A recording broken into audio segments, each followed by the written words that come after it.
What was the Bill of Rights of 1689?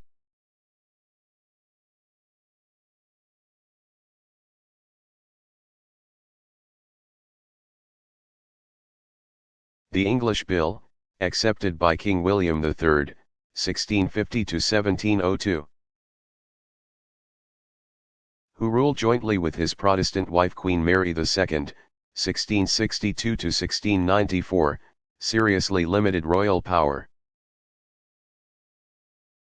After a struggle between the Stuart kings and Parliament and the subsequent ousting of King James II. 1633–1701, Parliament presented the Bill of Rights to King William and Queen Mary as a condition of their accession. The document not only described certain civil and political rights and liberties as true, ancient, and indubitable, but it also ironed out how the throne would be succeeded. This point was of critical importance to the future of England. The article stipulated that no Roman Catholic would rule the country. Since the Bill of Rights served to assert the role of Parliament in the government of England, it is considered one of the seminal documents of British constitutional law.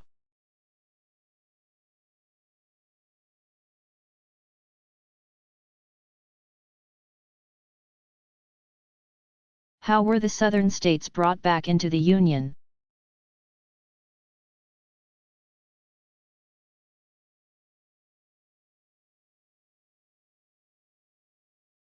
Even before the Civil War had ended, Washington, D.C.,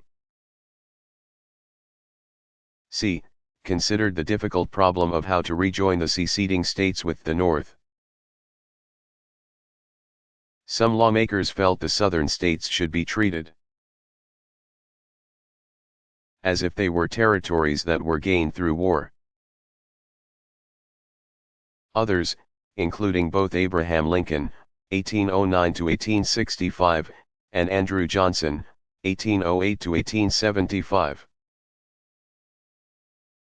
reasoned that since secession was illegal, the South belonged and always had to the Union, and therefore the states ought to be brought back into their proper relationship with the federal government. They favored punishing the Southern leaders but not the states themselves. President Abraham Lincoln developed his 10% plan. As soon as 10% of a state's population had taken an oath of loyalty to the United States, the state would be allowed to set up a new government. But Congress opposed it, proclaiming the policy too mild, and responded by passing the Wade-Davis Bill. June 1864, making the requirements for statehood more rigid. Instead of Lincoln's 10%, Congress required that a majority of voters in each state would need to swear their loyalty in an ironclad oath, before statehood could be restored. Further, the bill stipulated that the constitution of each state had to abolish slavery and that Confederate military leaders were to be prohibited from holding political office and otherwise disenfranchised. Lincoln opposed the bill and neither signed nor returned it before Congress was dismissed. And so the Wade-Davis measure failed to become law. When Lincoln was assassinated the following April, the matter remained unsettled. His successor, President Andrew Johnson, soon put forth a plan to readmit the states. He called for each state constitution to abolish slavery and repudiate the Confederate war debt. Further, a majority of voters in each state needed to vow allegiance to the Union. Once a state had reorganized itself under this plan, Johnson required the state legislature to approve the 13th Amendment, abolishing slavery in the United States. when Congress reconvened in December 1865 for the first time since Lincoln's assassination. All former Confederate states except Texas had complied with the President's specifications for statehood. But these new states had also set up black codes, severely restricting the rights of blacks. Further, there was violence against blacks who were the victims of attacks by white Southerners, including members of the newly formed Ku Klux Klan, a secret white organization that spread terror across the South. Congress became determined to fight the readmission of the Southern states by Johnson's lenient standards, and it refused to seat any representatives from the South. The move angered President Johnson, and political volleying between the legislature and the executive office began. Ultimately, it was Congress that determined the process by which the Southern states were readmitted. By the summer of 1868, the legislatures of 7 of 11 Southern states had approved the 14th Amendment. The remaining 4 states, Georgia, Mississippi, Texas, and Virginia, complied with the requirements for statehood by 1870, at which time the Union was restored, and congressional representatives from the South were again welcomed in Washington. In the intervening period, between Congress's rejection of President Johnson's plan for statehood and the ratification of the 14th and 15th Amendments, the South was governed by military administrators who protected people and property and oversaw the reorganization of government in each state.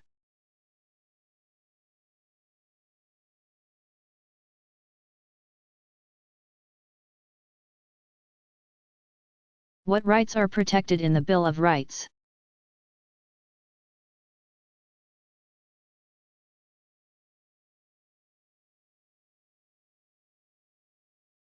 The first 10 amendments to the U.S. Constitution are collectively called the Bill of Rights, which became law on December 15, 1791, and are meant to guarantee individual liberties. The First Amendment, which is perhaps most often cited by Americans, guarantees freedom of religion, speech, and the press,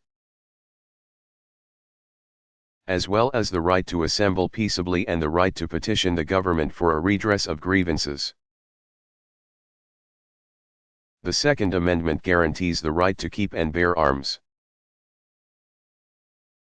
stating that a well-regulated militia being necessary to the security of a free state.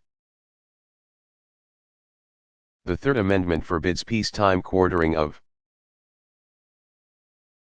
soldiers in private dwellings without consent of the owner. The Fourth Amendment forbids unreasonable searches and seizures. The Fifth through the Seventh Amendments establish basic standards of jurisprudence. The Fifth, which long ago fell into common usage with the phrase, "he's pleading the Fifth," guarantees that a person will not be compelled to testify against himself. The amendment also ensures that a criminal indictment can only be handed down by a grand jury. 12 to 23 people who determine if a trial is necessary, and prohibits double jeopardy, being prosecuted twice for the same criminal offense. The Sixth Amendment protects the rights of accused persons in criminal cases by guaranteeing a speedy and fair trial, an impartial jury, and the right to counsel. The Seventh Amendment guarantees trial by jury. The Eighth Amendment prohibits excessive bail, excessive fines, and cruel and unusual punishment. The Ninth Amendment, which is one that many Americans are probably unable to cite, is an important one nevertheless. It states that simply because a right is not enumerated in the Constitution, it does not mean that the people do not retain that right. The 10th Amendment relinquishes to the state governments those powers the Constitution did not expressly grant the federal government or deny the states. In other words, it limits the power of the federal government to that which is granted in the Constitution.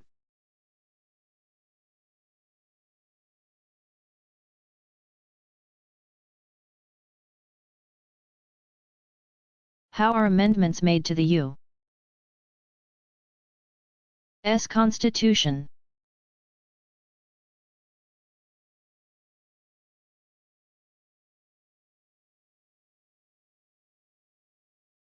There are two paths that proposed amendments can take to become law. The first path is this: an amendment is proposed in Congress, 2/3 of both houses must then approve it. If they do not, then the proposal ends here, if approved in both houses of the U.S. Congress. The proposed amendment is sent to the legislatures, or conventions, of each state of the Union. 3/4 of all the state legislatures must then approve it. By whatever rules each state legislature uses, once 3/4 of the states approve it, the amendment is made. If 3/4 of the states do not approve it, the amendment fails to become law. The second path is this: the legislatures of 2/3 of the states ask for an amendment to be made to the U.S. Constitution. Congress then calls a convention to propose it. Then the proposed amendment becomes a law when it is ratified by the legislatures in 3/4 of the states. While this path has never been taken, it's an important provision nonetheless, since it allows for a popular state-based proposal to be considered.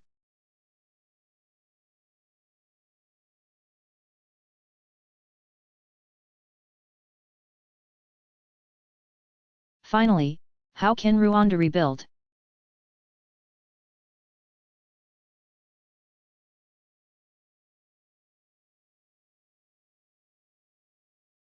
The governing Tutsis have been able to enforce a calm on the tiny landlocked nation.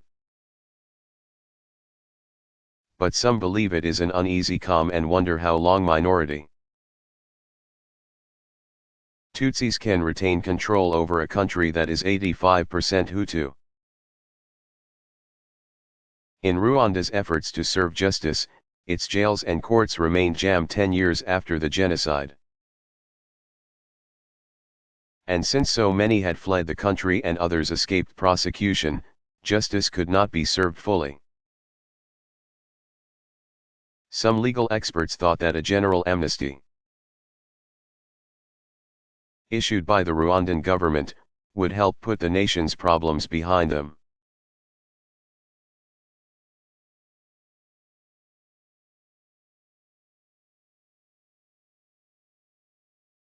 How did the House of Windsor originate?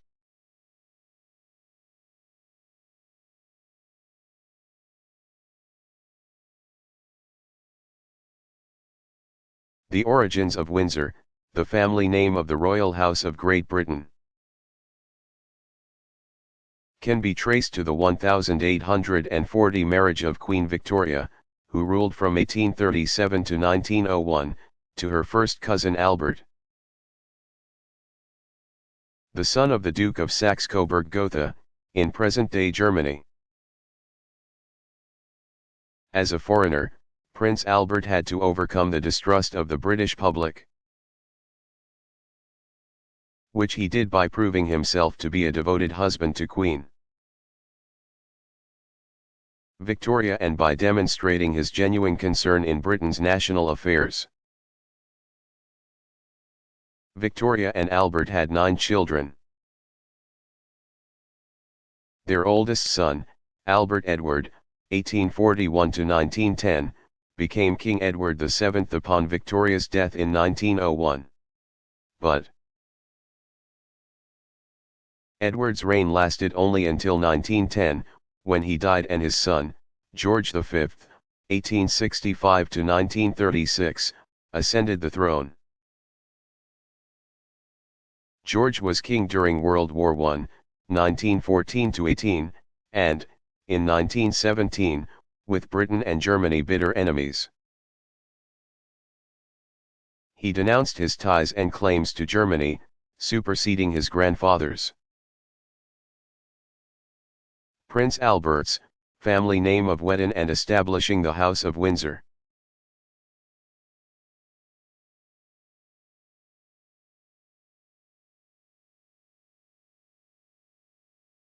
Why was Oliver Cromwell important to British history?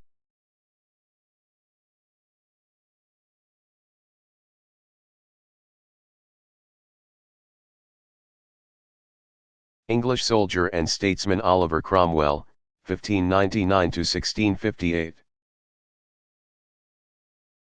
Was a key player in a chain of events that shaped modern British government. The events began when Charles I, 1600 to 1649, House of Stuart, ascended the throne in 1625 and shortly thereafter married a French Catholic princess, immediately raising the ire of his Protestant subjects. This was not the end of England's problems with King Charles. After repeated struggles with the primarily Puritan Parliament, Charles dismissed the legislative body in 1629 and went on to rule without it for 11 years. During this period, religious and civil liberties were seriously diminished, and political and religious strife prevailed. Fearing the king's growing power, Parliament moved to raise an army. And soon civil war broke out, 1642-48. Like the French Revolution, 1789-99 fought 150 years later. The struggle in England was largely one between a king who claimed to rule by divine right and a government body, in this case Parliament, that claimed the right to govern the nation in behalf of the people. Enter military leader Oliver Cromwell, after 2 years of indecisive battles in the English Civil War. Cromwell led his parliamentary army troops to victories at Marston Moor, 1644, and Naseby, 1645, which resulted in Charles's surrender. But when Charles escaped his captors in 1647, the fighting was briefly renewed. It was ended once and for all in 1648, when the king was tried the following year. Cromwell was among those leading the charge to have Charles executed. The king's opponents had their way and, having abolished the monarchy, soon established the Commonwealth of England, installing Oliver Cromwell as Lord Protector. Though Cromwell endeavoured to bring religious tolerance to England and was somewhat successful in setting up a quasi-democratic government, he declined to take the title of king in 1657. His leadership was constantly challenged by those who wished to restore the Stuart monarchy. When Cromwell died in 1658, he was succeeded by his son, Richard, 1626-1712.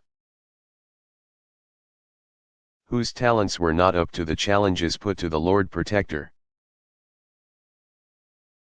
The movement to restore the monarchy, particularly the Stuart line, gained impetus. And Richard Cromwell was soon dismissed and went to live outside of England for the next 20 years. Charles II, 1630 to 1685, the son of Charles I, ascended the throne in 1660. Beginning the 8-year period known as the Restoration.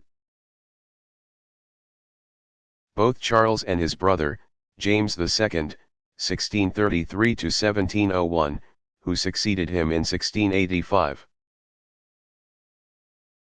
worked to reassert the absolutism of the Stuart monarchy. But both kings butted heads with Parliament, particularly when it came to financial matters. Finally, in 1688, James II was deposed in the so-called Glorious Revolution. William III, 1650 to 1702, grandson of Charles I, and his wife, Queen Mary II, 1662 to 1694, daughter of James II, were placed on the throne the following year. Though the House of Stuart remained in power, there was an important hitch. Parliament compelled William and Mary to accept the Bill of Rights, of 1689, which asserted that the Crown no longer had absolute power in England and that it must rule responsibly through the nation's representatives sitting in Parliament. Thus, the English Civil War, also called the Protestant Revolution, and the influence of Oliver Cromwell and other parliamentarians laid the foundation for England's constitutional monarchy.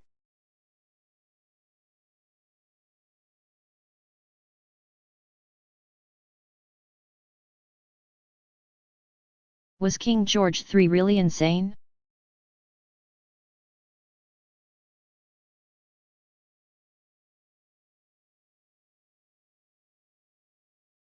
King George III, 1738 to 1820, suffered from bouts of mental illness during his 60-year reign. Today many believe that he was ill with porphyria, a metabolic disorder that results in excessive amounts of porphyrins, a basic substance in body tissue, blood, and urine.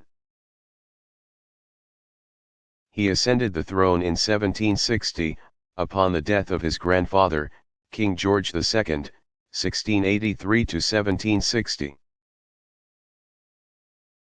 5 years later he suffered his first attack of mental illness, others followed in 1788 and 1789 and in 1803 and 1804. A final and devastating attack came in 1811, it left him deranged and blind. As the popular play and movie The Madness of King George attests,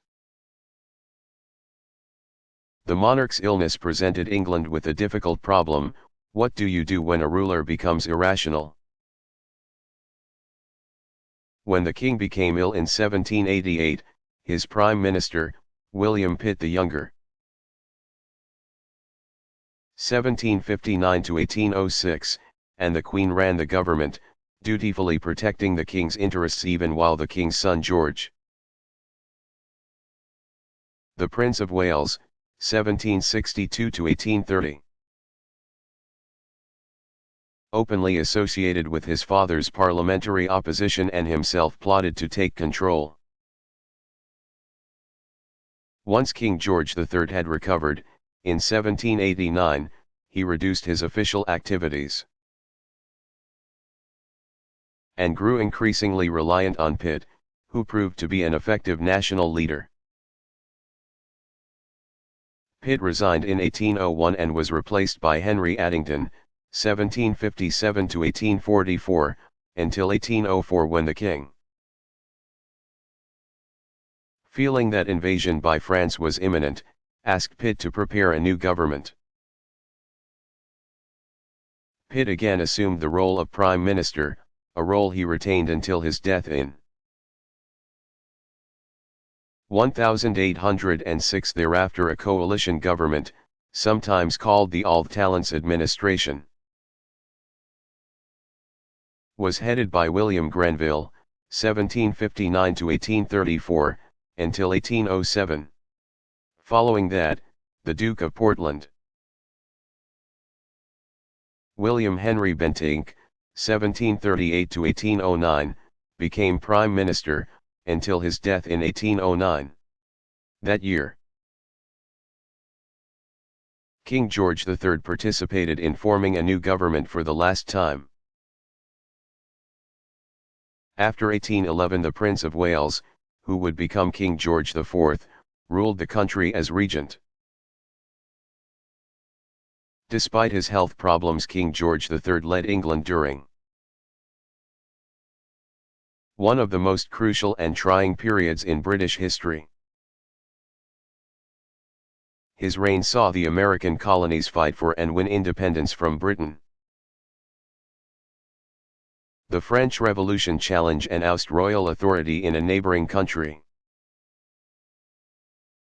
Britain challenged by Napoleon's Grand Army, and the dawning of the Industrial Revolution.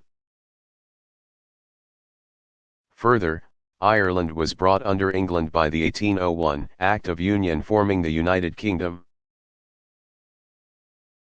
Thus, George V was the first ruling member of the House of Windsor. The others were Edward VIII, 1894 to 1972, who abdicated the throne in 1936 so that he could marry American socialite Wallis Simpson. 1896 to 1986, George VI, 1895 to 1952, who became king upon his brother Edward's abdication and who would work tirelessly during World War II, 1939 to 45, to keep up the morale of the British people.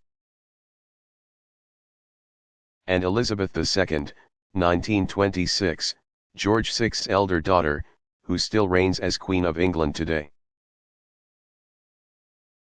Elizabeth, who ascended the throne in 1952, proclaimed that she and all her descendants who bear the title Prince or Princess are to be known as Windsor.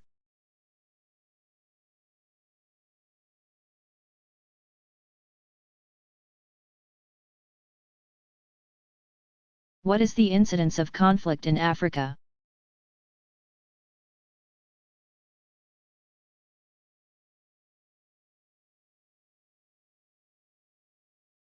Since the end of World War II, 1939 to 45, there have been at least 56 separate identifiable conflicts in Africa, with about a dozen of them ongoing in 2005. The continent seemed to be in a state of turmoil, with conflicts ranging from regional skirmishes between warlords to civil war. The unimaginable horrors of the Rwandan genocide, 1994, the decades-old civil unrest and ethnic cleansing in Sudan, and long-standing rebel violence in Uganda made news the world over. The war-ravaged image of Africa caused many observers to wonder if the continent was unusually prone to civil war. In a study published by the World Bank, researchers concluded in 2000 that Africa has had a similar incidence of civil conflict to that of other developing regions, and that, with minor exceptions, its conflicts are consistent with the global pattern. The authors of that report acknowledged that the rising trend of conflict in Africa was due to its atypically poor economic performance. While many could see only Africa as war-torn, others pointed to the fact that most of Africa's nations were peaceful, and that the trouble spots gave the international community an overstated impression of despair on the continent.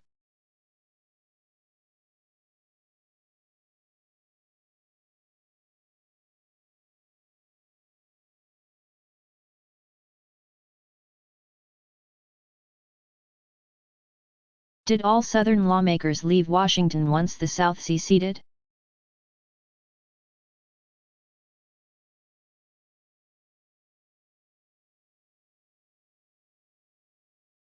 All but one, even after the South seceded and the first shot of the war was fired at Fort Sumter.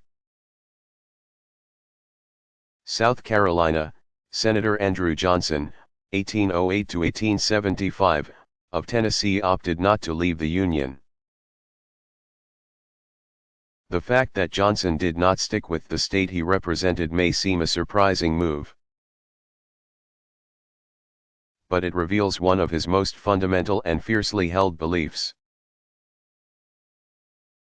He maintained an unswerving trust in the Constitution. Consequently, he viewed secession as not only treasonous but illegal. His decision to remain with the Union proved politically advantageous to Johnson, a Democrat. In 1862, President Abraham Lincoln, 1809 to 1865, appointed him military governor of Tennessee. When Abraham Lincoln went on to a second term in office, in March 1865, Johnson was his vice president. He had held this job for a scant 6 weeks when Lincoln was assassinated. April 14, and Johnson assumed the presidency.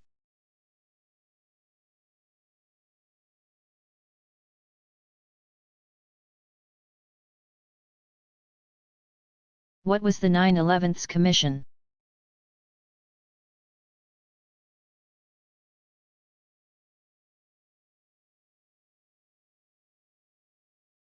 It was the 10-member group created by a congressional act signed by the president. On November 27, 2002, the bipartisan commission, consisting of 5 Republicans and 5 Democrats,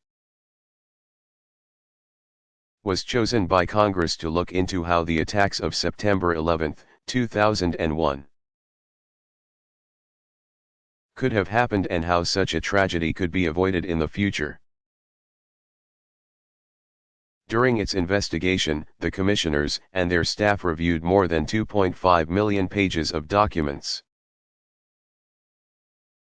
interviewed more than 1,200 people in 10 countries, held 19 days of hearings, and took public testimony from 160 witnesses. The commission wrapped up its work in all due speed, publishing a full report less than 2 years after it received its mandate.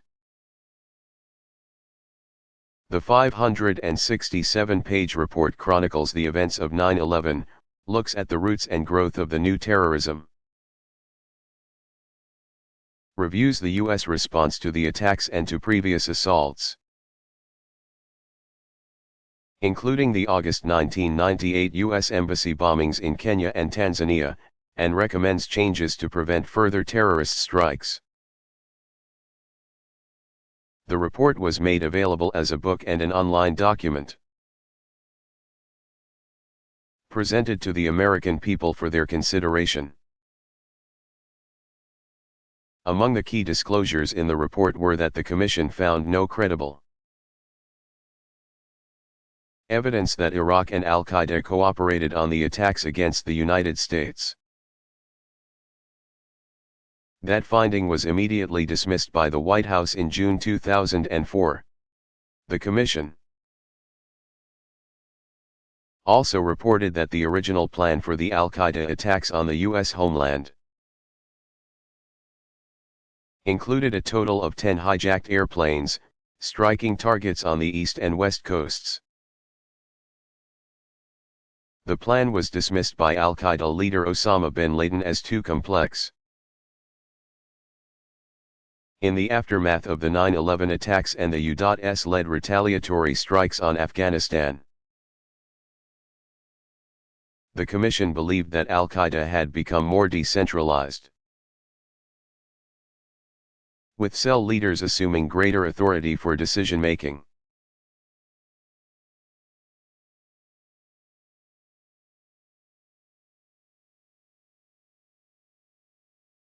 Why is the Magna Carta important?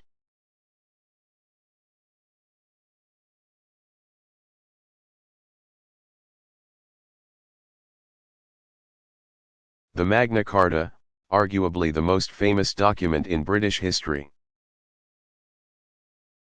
has had many interpreters since it was signed by King John, 1167 to 1216, who was under pressure to do so. On June 15, 1215, in the meadow which is called Runnymede, between Windsor and Staines, in Surrey, England. Drawn up by English barons who were angered by the king's encroachment on their rights. The charter has been credited with no less than ensuring personal liberty and putting forth the rights of the individual, which include the guarantee of a trial by jury. No freeman shall be arrested and imprisoned, or dispossessed, or outlawed, or banished, or in any way molested, nor will be set forth against him,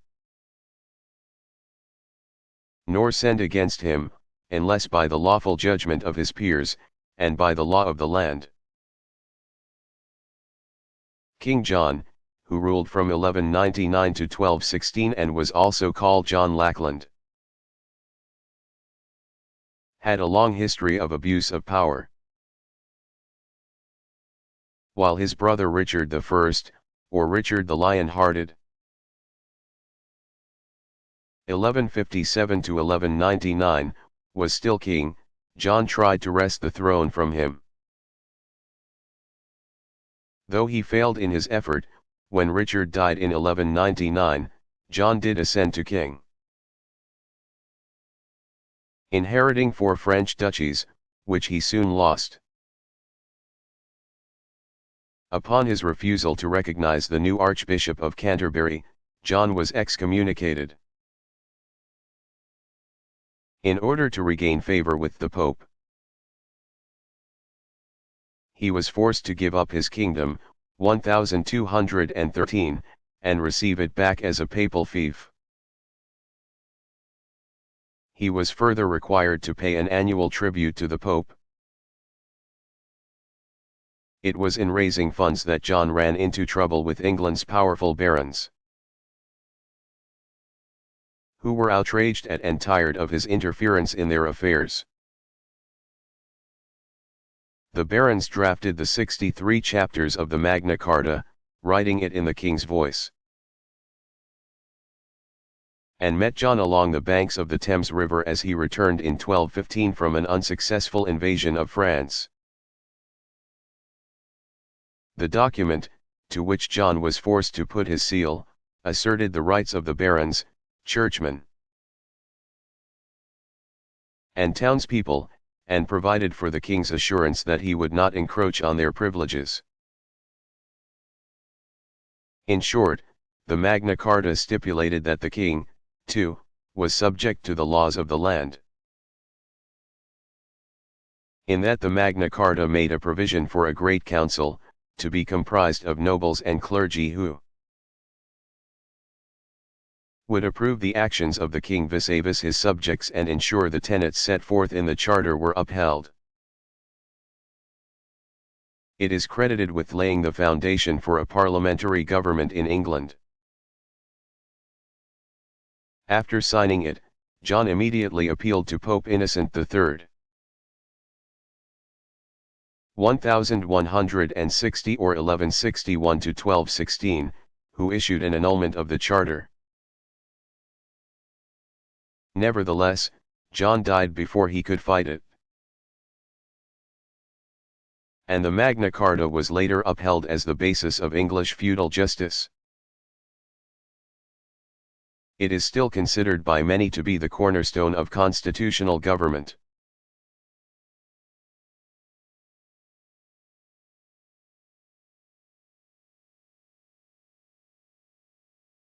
Who determines whether a law violates the liberties guaranteed by the Bill of Rights?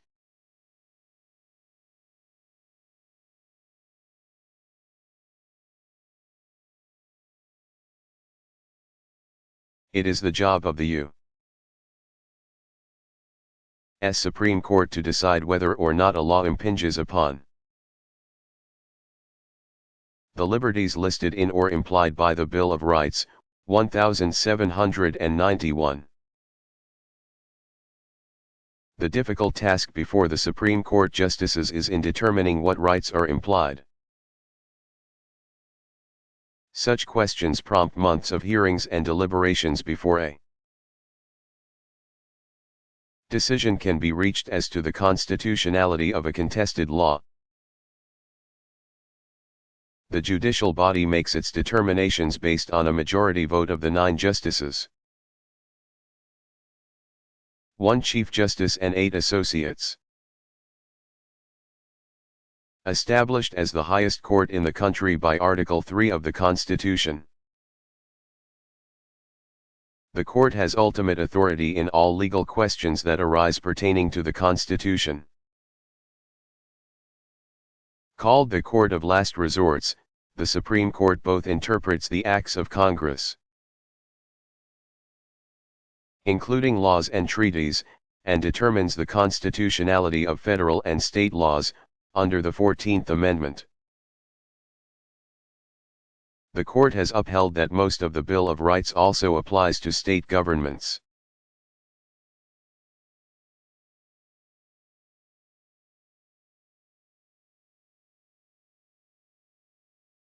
How did the Republican Party begin?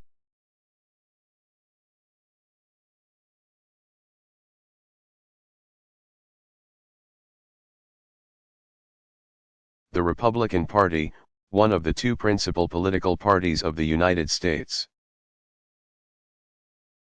was founded in 1854 by those opposing the extension of slavery into new territories. The party mustered enough support to elect their candidate in 1860, Abraham Lincoln, 1809 to 1865. During the 1880s, party members nicknamed themselves the Grand Old Party. The vestige of this nickname is still around today, as the GOP.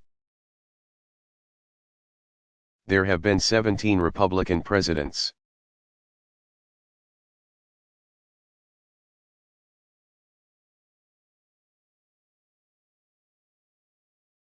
How old is the British Parliament?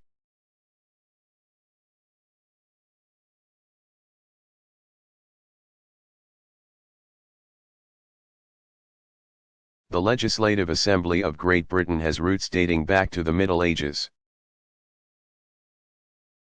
500-1350, when a great council, known as the Curia Regis, advised the king. This body was made up of nobility and clergy. The body evolved over time and progressively gained more power to govern.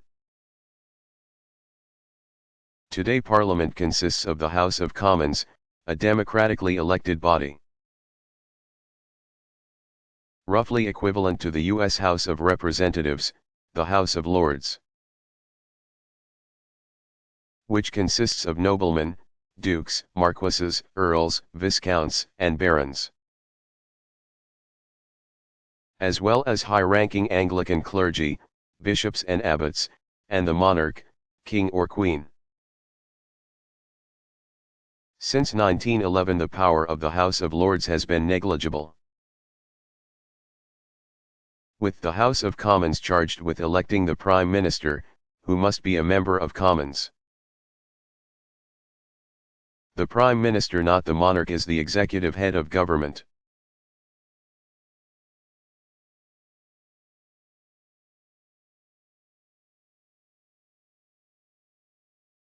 Which British monarch has ruled the longest?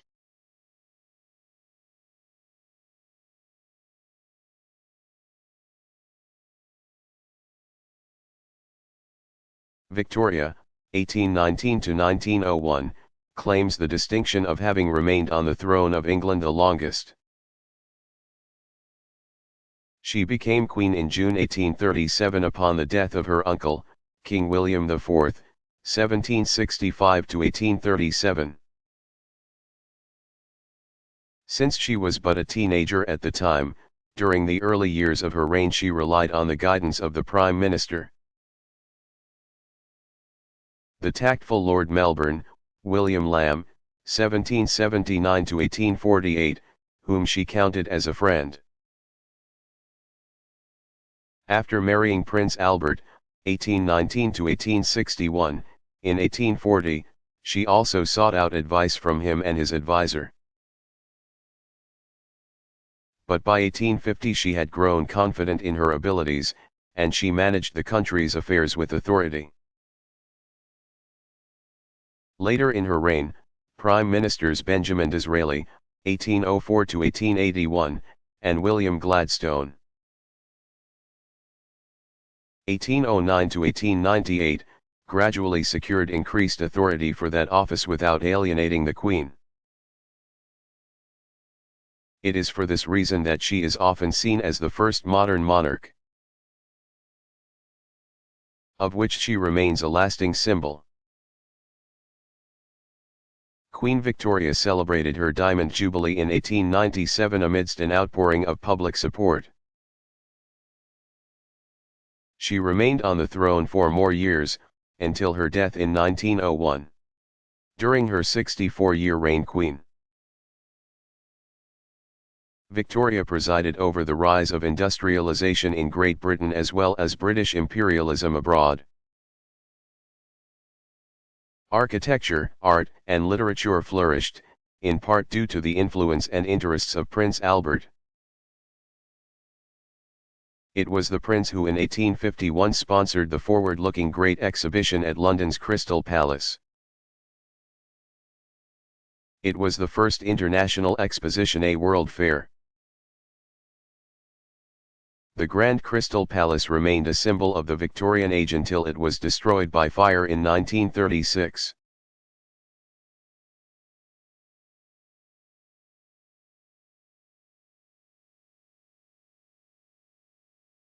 Is the bombing of buildings a new phenomenon?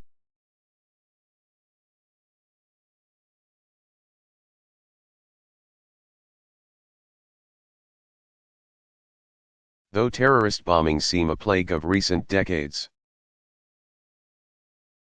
the history of such strikes goes back to a time before the word terrorism was part of everyday language.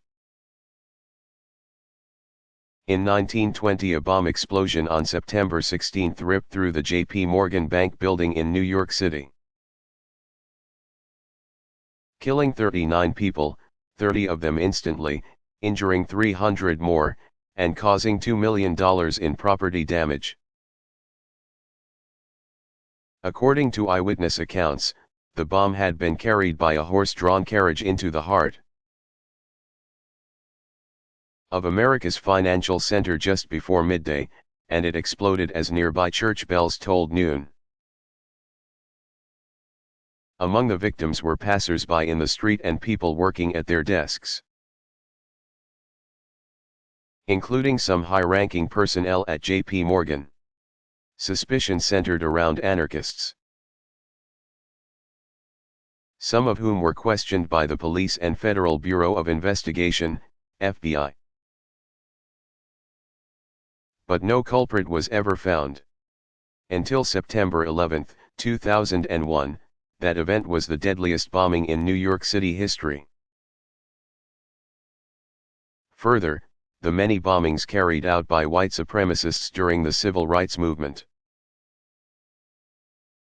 in the 1960s are also testimony to the fact that targeted bombings are not a new phenomenon. Between 1962 and 1965, as the Council of Federated Organizations worked to register voters in Mississippi, racial extremists turned to violence. Among the tactics used in addition to shootings, beatings, and lynches were bombings. During Freedom Summer, 1964, alone, more than 65 homes, churches, and other buildings were bombed in Mississippi. Perhaps the most widely publicized of those bombings was the 16th Street Baptist Church in Birmingham, Alabama, on September 15. 1963, 200 people were attending Sunday services when a bomb exploded. 4 young African American girls were killed. But the sorrow of that day did not stop there. The bombing provoked racial riots, and police used dogs to control the crowds. 2 black schoolboys were killed in the melee.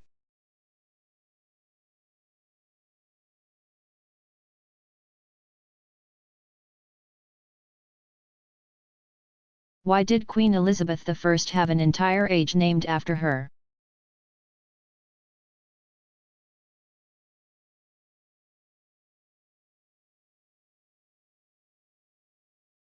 Ascending the throne in 1558, Queen Elizabeth, 1533 to 1603, remained in power until 1603, a 45-year period during which England dominated the seas to become a European power. Colonization began. With Sir Walter Raleigh, 1554 to 1618, and others establishing British settlements in North America. Culture flourished, with the likes of William Shakespeare, 1564 to 1616, Christopher Marlowe, 1564 to 1593. And Sir Edmund Spenser, 1552 to 1599, producing literary masterpieces, and industry and commerce boomed. This was the Elizabethan age, one of England's high water marks. One of the most well-known events of Elizabeth's reign was England's defeat of the Spanish Armada in July-August 1588. This event has an interesting twist. The only child of Henry VIII, 1491 to 1547, and his second wife, Anne Boleyn, c. 1507 to 1536, Elizabeth had succeeded her half-sister Mary Tudor, 1516 to 58, as queen. In the summer of 1588, the invincible Spanish fleet, which was headed for invasion of England, had been dispatched by none other than Spain's Philip II, 1527 to 1598, Mary Tudor's former husband. Though the English were severely outnumbered, having only 34 ships to Spain's 132. They were aided by weather and defeated the Spanish Armada on August 8. This victory at sea opened the world to English trade and colonization. Queen Elizabeth was the last of the Tudor rulers who are credited with strengthening the monarchy in England. They were succeeded by the House of Stuart in 1603, when James I, 1566 to 1625, who ruled from 1603 to 1625, ascended the throne. It is that James who gave the world the King James Version of the Bible. He is also notable for having been the son of Mary, Queen of Scots. 1542 to 1587, whom Elizabeth I had reluctantly put to death.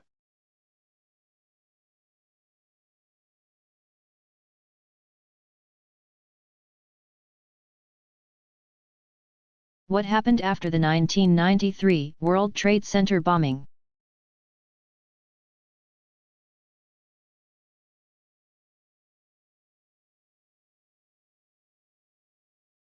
During the Federal Bureau of Investigation, FBI, investigation that followed the February 26, 1993, tragedy, it was learned that the World Trade Center was one of several intended targets of an Islamic extremist group. The bomb explosion in Lower Manhattan killed 6 people and started a fire that sent black smoke through the 110-story Twin Towers, injuring hundreds and forcing 100,000 people to evacuate the premises. Days later, on March 4, 25-year-old Mohammed A. Salameh, an illegal Jordanian immigrant, was arrested in Jersey City, New Jersey. Salameh was later found to be a follower of self-exiled Islamic fundamentalist leader Sheikh Omar Abdel Rahman. 1933, who was wanted by Egypt for having incited anti-government riots in 1989. In June, investigators seized Arab terrorists they accused of plotting to blow up several New York City sites, including the United Nations headquarters and the Holland and Lincoln tunnels. U.S. authorities then arrested Rahman and imprisoned him on suspicion of complicity in the World Trade Center bombing. On October 1, 1995, a federal jury found Rahman and 9 other militant Muslims guilty of conspiring to carry out a campaign of terrorist bombings and assassinations aimed at forcing Washington to abandon its support of Israel and Egypt. The 1993 bombing foreshadowed the terrorist strikes of September 11, 2001, which destroyed the landmark Twin Towers of the World Trade Center in Lower Manhattan and launched what came to be called a global war on terrorism.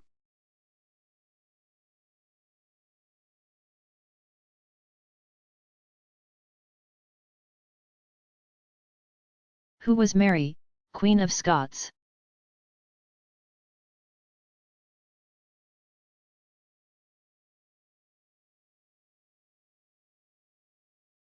Mary Stuart was born in 1542 to James V of Scotland, who ruled from 1513 to 1542, and his wife, Mary of Guise. When Mary was just 6 days old, her father died, making the infant a queen. Her mother ruled the country as a regent until 1561, when Mary officially took on her duties. She was, by all reports, a beautiful and charming young woman whose courage and mettle would be tested by time. When she ascended the throne, she inherited her mother's struggle with the Protestants, who were led by John Knox, 1513 to 1572, a former Catholic priest who was involved in the Reformation. As a Roman Catholic, Mary was subject to harsh verbal attacks issued by Knox, who denounced the Pope's authority and the practices of the Church. But this was not the worst of her troubles. In 1565 Mary wed her English cousin, Lord Darnley, 1545 to 1567, in an attempt to secure her claim to the English throne as successor to Elizabeth I, 1533 to 1603, also her cousin. But Mary's ambitions would be her undoing. She quickly grew to dislike her husband, who became aligned with her Protestant opponents and successfully carried out a plot to murder in her presence Mary's advisor, David Rizzio, c. 1533 to 1566. Surprisingly, Mary and Darnley reconciled shortly thereafter, a politically savvy move on her part, and she conceived a child, James, who was born in 1566.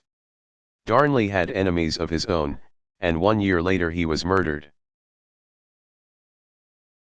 Mary promptly married the Earl of Bothwell, 1536 to 1578. with whom she had fallen in love well before becoming a widow. Bothwell was accused of Darnley's murder, and though he was acquitted, his marriage to the Queen shocked Scotland. The people took up arms, forcing Mary to abdicate the throne in 1567. She was 25 years old. Fleeing to England, Mary, Queen of Scots, was given refuge by Elizabeth I, 1533 to 1603. Though she was technically a prisoner, Mary nevertheless was able to conspire with Elizabeth's enemies, including English Catholics and the Spanish, in attempts to kill her. When one such plot was discovered in 1586, Mary was charged for her involvement in it and was put on trial. Found guilty, she was put to death in 1587, though Elizabeth hesitated to take such action. Meantime, Mary's son, James VI of Scotland, 1566 to 1625, had taken on his responsibilities in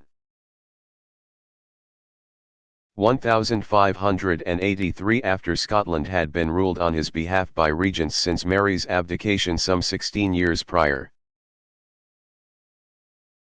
He had promptly formed an alliance with Elizabeth I and, in 1587, accepted with resignation his mother's execution. In 1603 James succeeded Elizabeth, becoming James I, King of England, uniting Scotland and England under one throne. The union was made official about a century later, in 1707, when Parliament passed the Act of Union.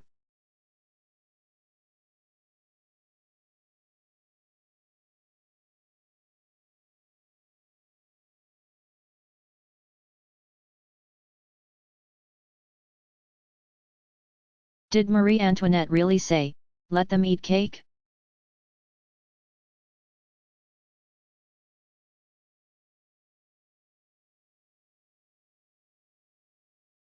No, the widely quoted phrase was incorrectly attributed to her, and the entire story was probably made up.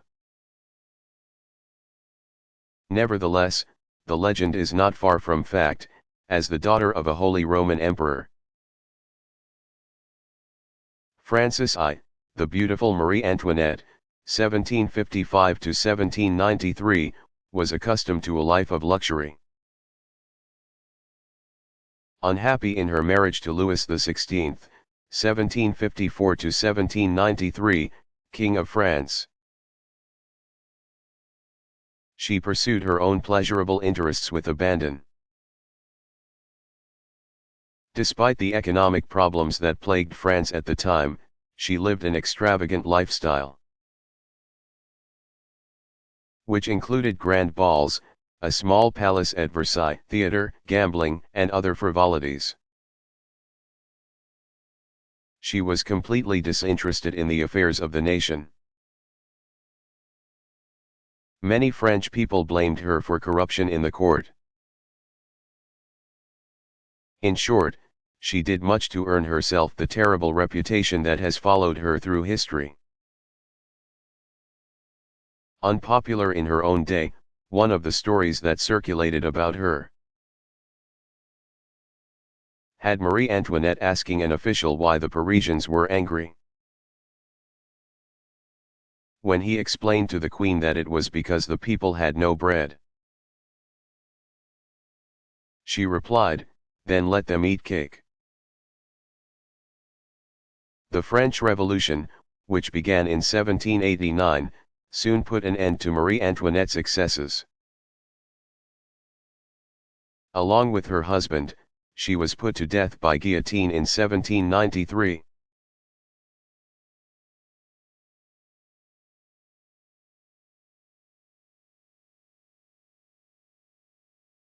How many died in the September 11th attacks?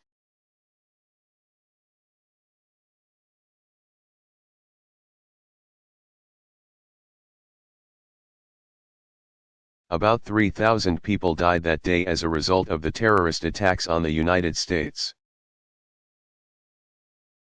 The strikes on New York's World Trade Center claimed 2,602 lives. And another 125 died at the Pentagon, outside Washington, D.C. The numbers include firefighters and police officers who died as part of the rescue effort. The victims on board the hijacked flights, which were used as terrorist weapons, numbered an additional 87 on American Airlines Flight 11, which crashed into the North Tower of the World Trade Center.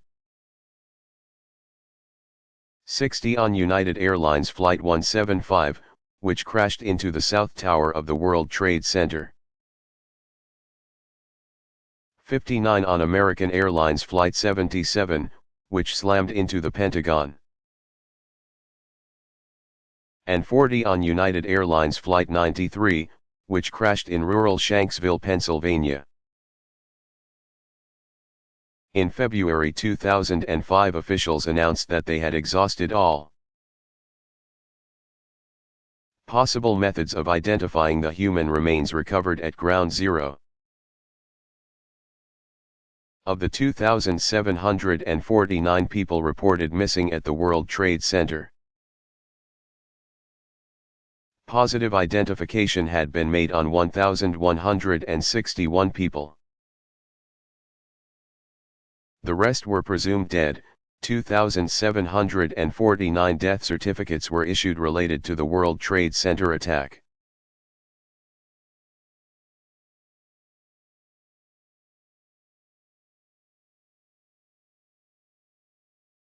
How did the Democratic Party begin?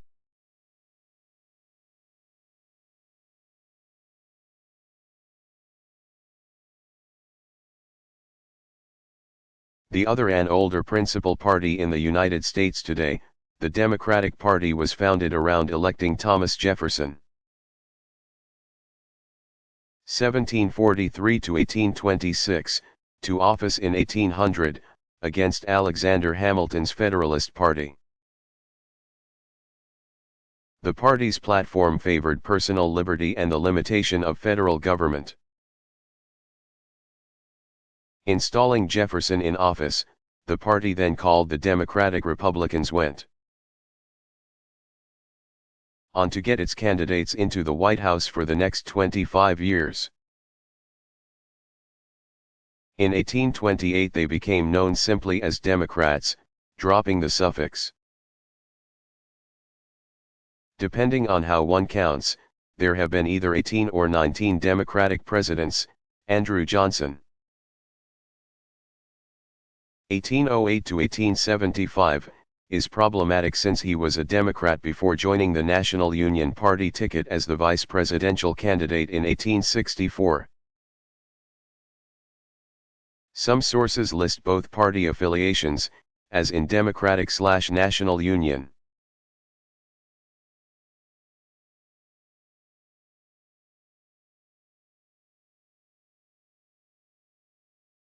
What happened in the Oklahoma City bombing?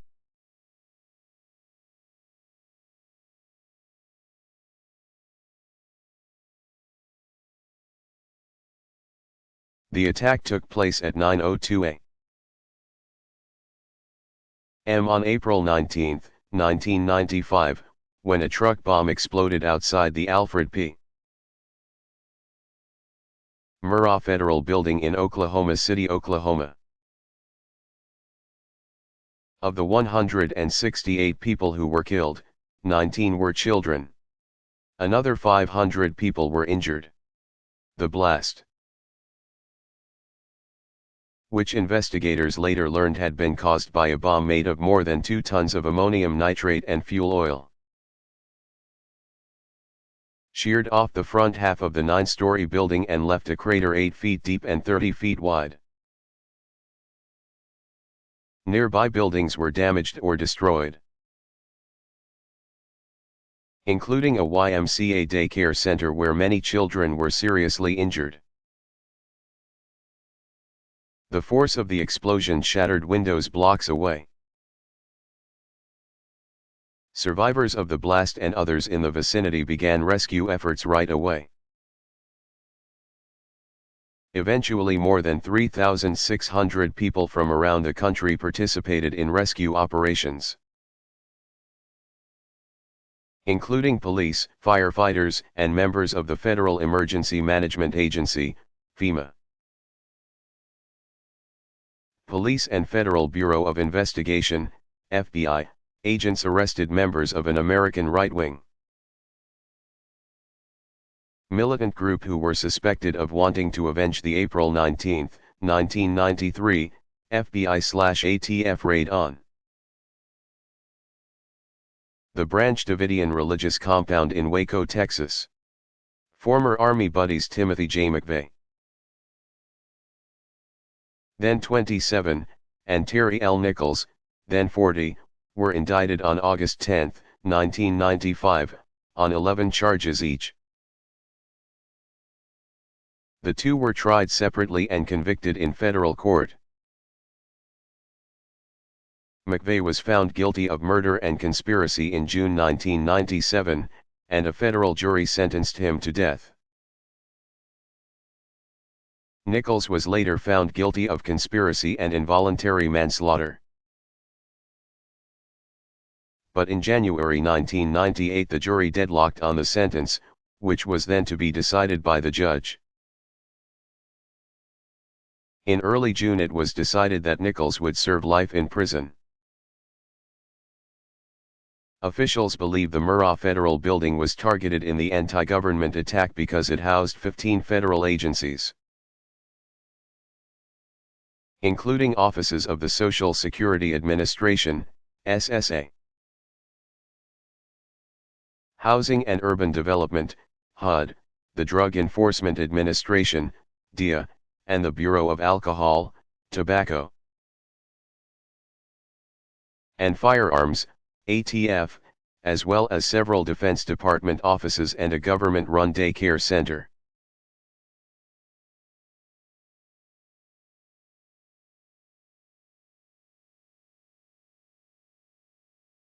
What was the act of settlement?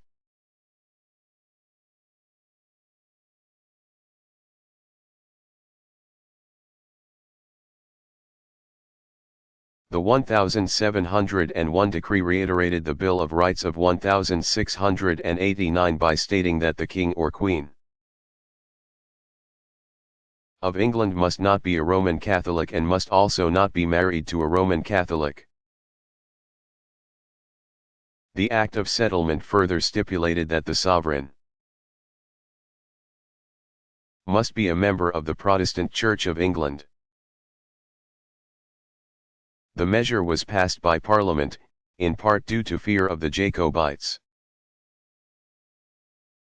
Supporters of the Stuart king, James II, 1633–1701, who had been exiled in 1688 in the Glorious Revolution.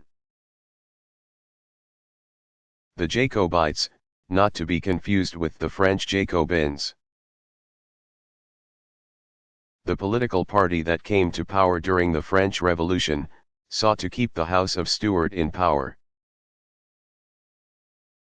Due to the line of succession, however, the Act of Settlement did not take effect until 1714, when Queen Anne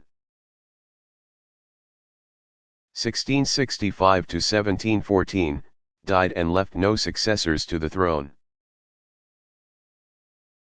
She was the last Stuart ruler of England.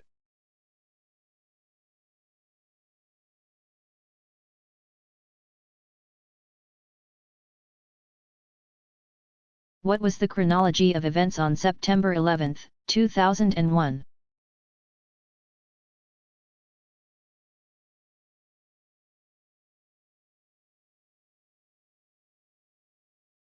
The sequence of events related to the terrorist attacks on September 11 were as follows. All times are Eastern Daylight Time 8:46 a.m. A passenger plane crashes into the North Tower of New York City's World Trade Center. At first it is assumed to be an accident. But within hours, it is learned that the plane was American Airlines Flight 11, and commandeered by hijackers shortly after takeoff from Boston headed to Los Angeles. It carried 81 passengers, including 5 hijackers, and 11 crew members. 9:03 a.m. A second passenger plane slams into the South Tower of the World Trade Center and explodes. United Airlines later announces that this was Flight 175, another Boston-Los Angeles plane. It carried 56 passengers, including 5 hijackers, and 9 crew members. Both towers of the World Trade Center are in flames. 9:21 a.m.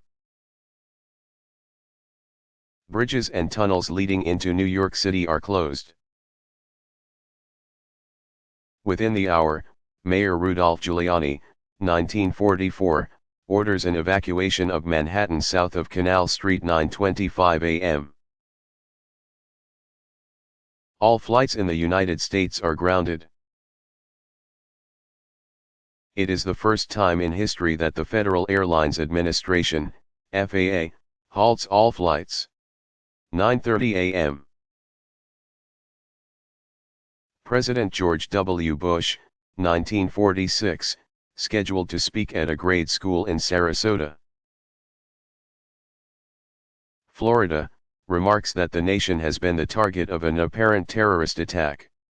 9:45 a.m. A third passenger plane crashes into the east wall of the Pentagon in Arlington, Virginia. The plane was American Airlines Flight 77, carrying 58 passengers, including 5 hijackers and 6 crew members. It originated at Washington, D.C.'s Dulles International Airport and was headed to Los Angeles. After being hijacked, the plane made a U-turn over the Ohio-Kentucky border to return to the Washington, D.C. area, where it hit its intended target. 9:45 a.m. The White House is evacuated. 10:05 a.m., the South Tower of the World Trade Center collapses. 10:10 a.m. A large section of the Pentagon collapses. 10:10 a.m., a fourth passenger plane crashes in a field in Somerset County, in southwestern Pennsylvania, outside of Pittsburgh. It was United Airlines Flight 93, originating in Newark, New Jersey, and bound for San Francisco. After being hijacked, the plane made a U-turn over Ohio and was headed for a target in Washington, D.C., later thought to be Camp David, the White House, or the U.S. Capitol building. After learning via cell phones of the other hijackings, a group of passengers stormed the cockpit in an effort to take the plane, which crashed in the countryside. The plane carried 37 passengers, including 4 hijackers, and a crew of 7. There were no survivors. 10:24 a.m. The FAA reports that it has diverted all incoming transatlantic flights to Canada. 10:28 a.m. The North Tower of the World Trade Center falls. The collapse of each tower blankets lower Manhattan in smoke and ash, turning the brilliantly sunny day to darkness. 10:45 a.m., all federal office buildings in the nation's capital are evacuated. 2 p.m. Senior FBI sources reveal to the media that they are working under the assumption that the 4 airplanes that crashed were part of a terrorist attack. The FBI later learns the identities of all 19 hijackers. There were 5 on board each plane. Except Flight 93, which had 4 p.m., media reports indicate that U.S. officials have credible evidence tying the morning's attacks to Saudi militant Osama bin Laden, 1957, 5:20 p.m. Building 7, a 47-story structure, of the World Trade Center complex collapses. Nearby buildings are in flames.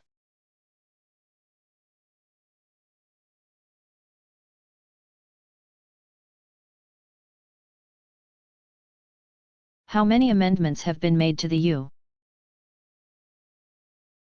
U.S. Constitution?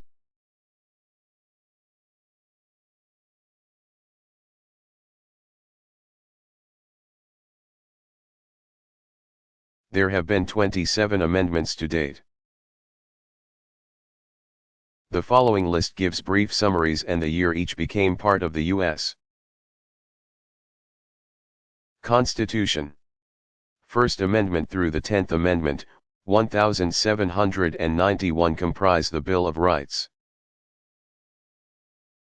11th Amendment, 1798 declares that U.S. federal courts cannot try any case brought against a state by a citizen of another state or country.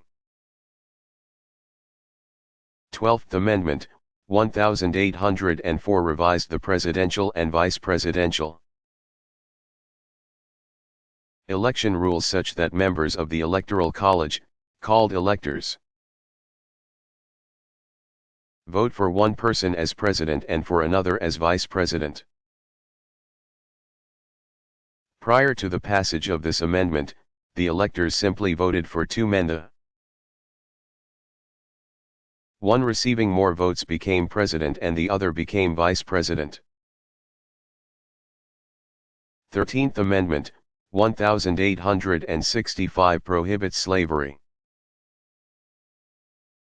Along with Amendments 14 and 15, these are sometimes called the Civil War Amendments. 14th Amendment, 1868.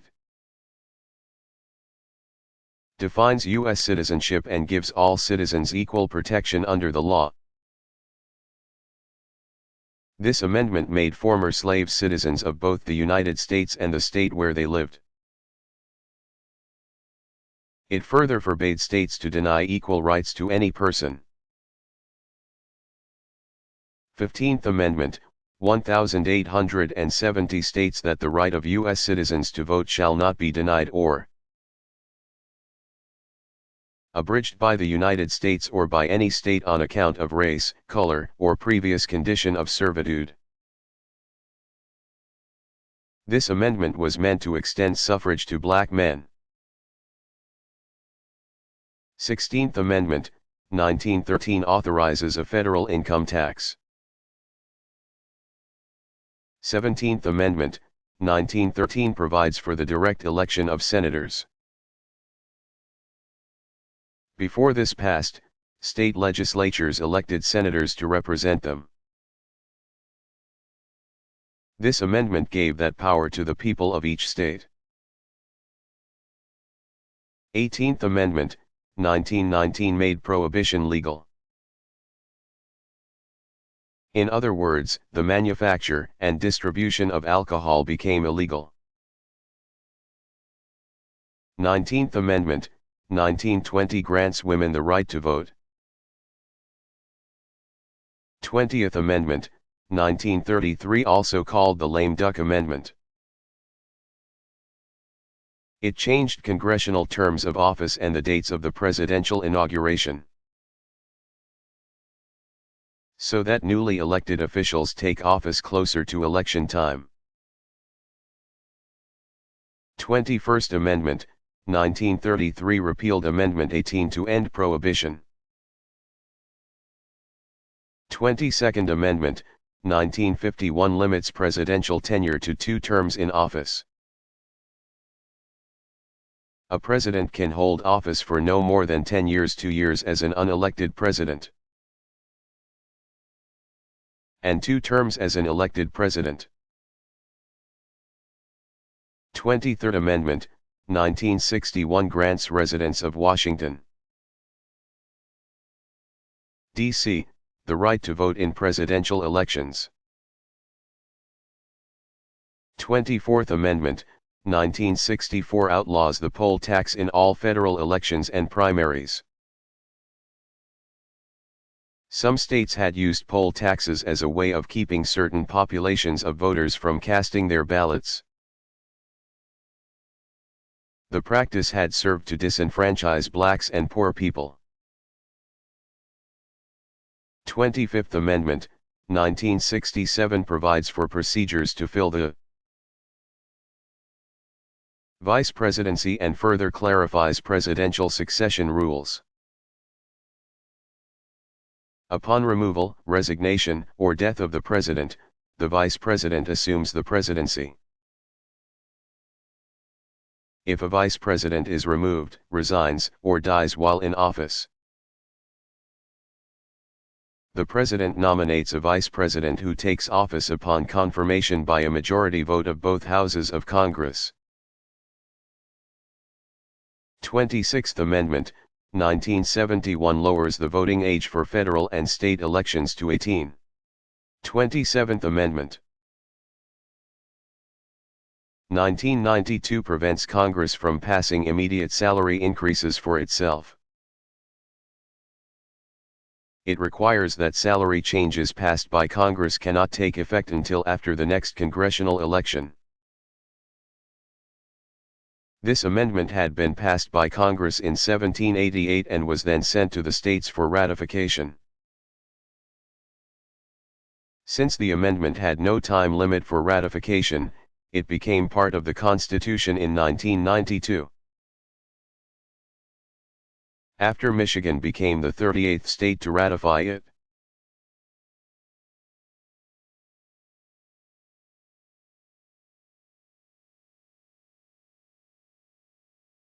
Where was the president on September 11th?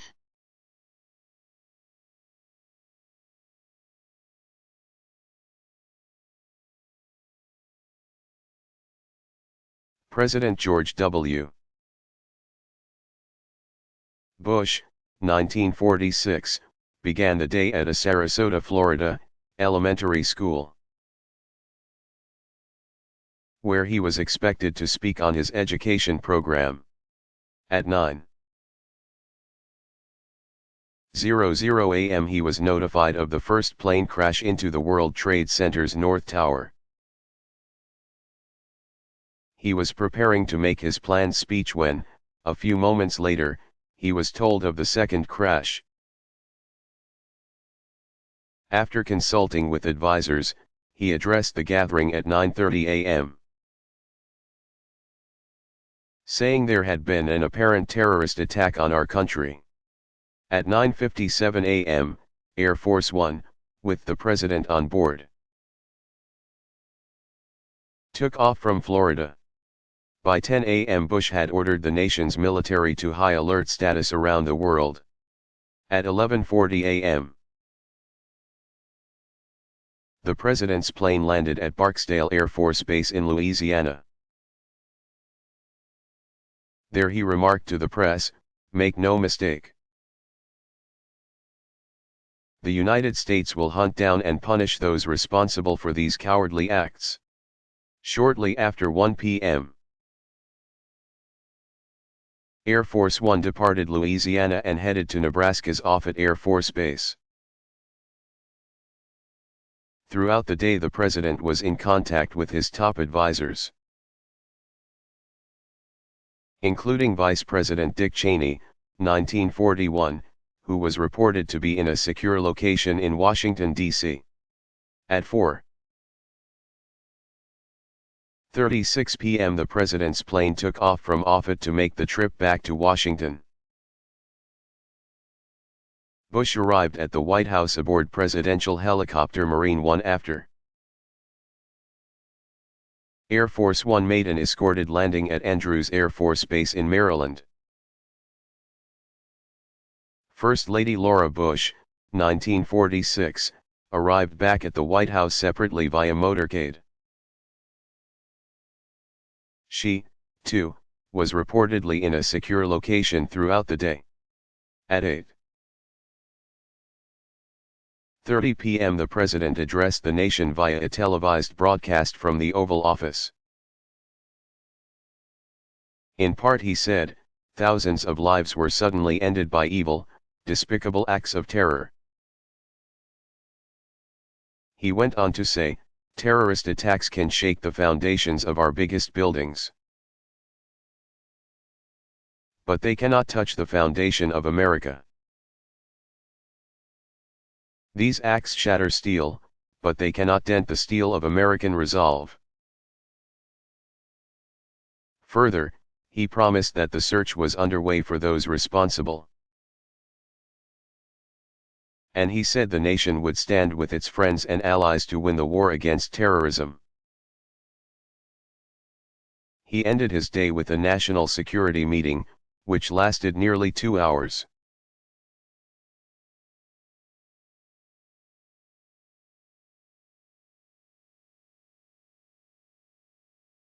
What were the rights of man?